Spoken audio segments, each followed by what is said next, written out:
If you're thinking of getting the Echo Show 10, watch this video first. Okay, so I was gonna make this really cool, dramatic, theatrical trailer for this review, featuring the Echo Show 10 with like this thriller music and these crazy, super suspenseful cuts. But then I remembered my camera skills suck and my editing is pretty much preschool, so you get this instead.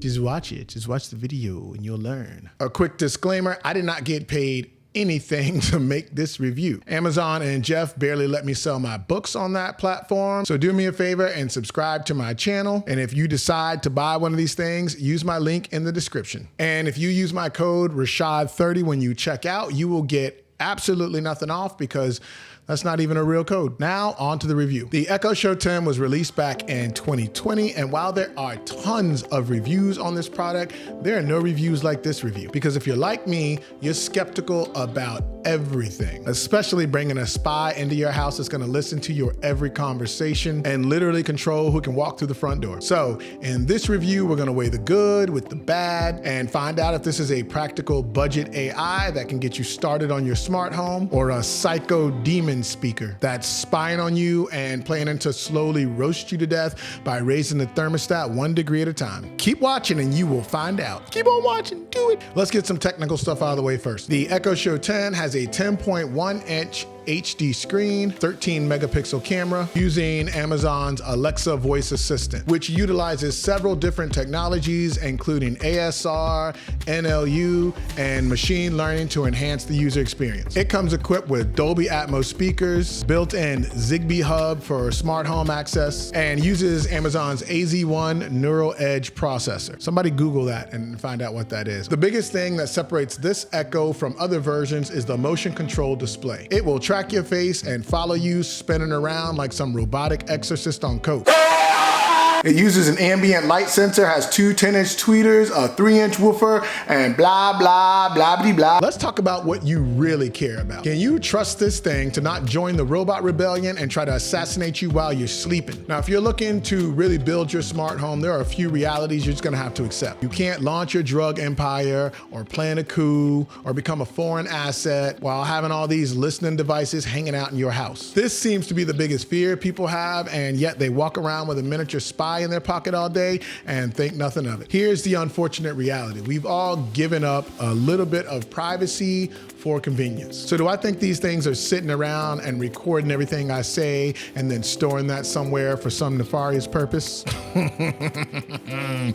Of course they are. So is your phone, your laptop, your smart TV, those satellites spinning around up there. Starting to sound like a conspiracy theorist. Look, the point is, before you plan on doing something worth recording, get rid of every recording device that you own. That's not the point. The point is, there's a trade-off, so you have to decide what's important to you. Now, if you can make that decision, this thing is kind of cool. You can connect it with your Ring device or Nest, etc., and view any of the cameras that you have connected straight from the device that will turn to face you when you call it. It alerts you when someone's at the door and you can speak through it. It has cool doorbell ringtones. I had mine playing some creepy organ theme music all Halloween, which happens to be my favorite holiday. Now, because this device uses Alexa, it can basically do all of the things that Alexa can do. So linking it up with your calendar or making to-do lists or adding things to shopping lists is pretty easy. You can ask it questions and it'll search the internet for you, but it is lacking in the AI department. It would be nice if it integrated one of the mainstream AIs like ChatGPT or Gemini and gave you some more functionality there. But overall, I think this works really well as a smart home hub,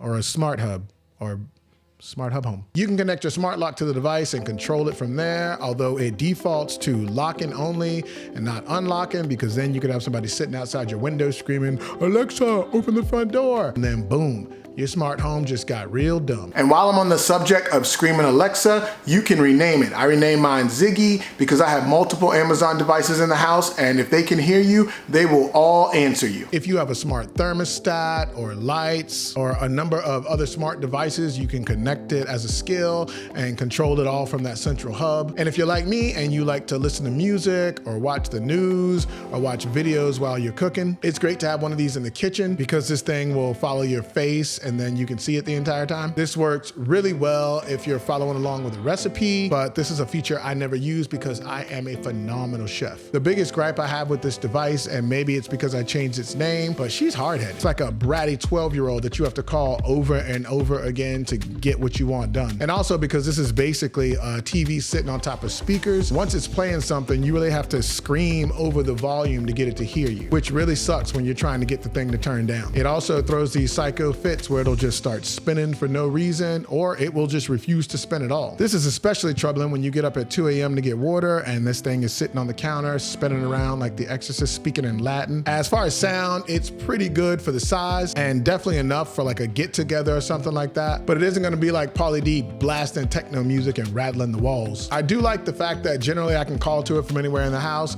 and have it control any of the smart devices that I have connected. And it's also a pretty cool conversation piece, or it freaks people out when they walk into my kitchen and it starts following them around. This is the 3rd generation of the Echo Show 10, so I suspect by Christmas they'll have another iteration out which may perform a little bit better, which should also bring the price down a bit, which is hovering around $250 at the time of this recording. That is so loud. Things they could improve include app support, because for instance, when you're watching YouTube, it's not the actual app, you're watching it on a browser and it doesn't have the Fire TV interface, so all the apps that come with that are non-existent. I swear they keep getting like closer and louder. It's like they're cutting the window. This ain't even the grass no more. They're just out here trying to be rude.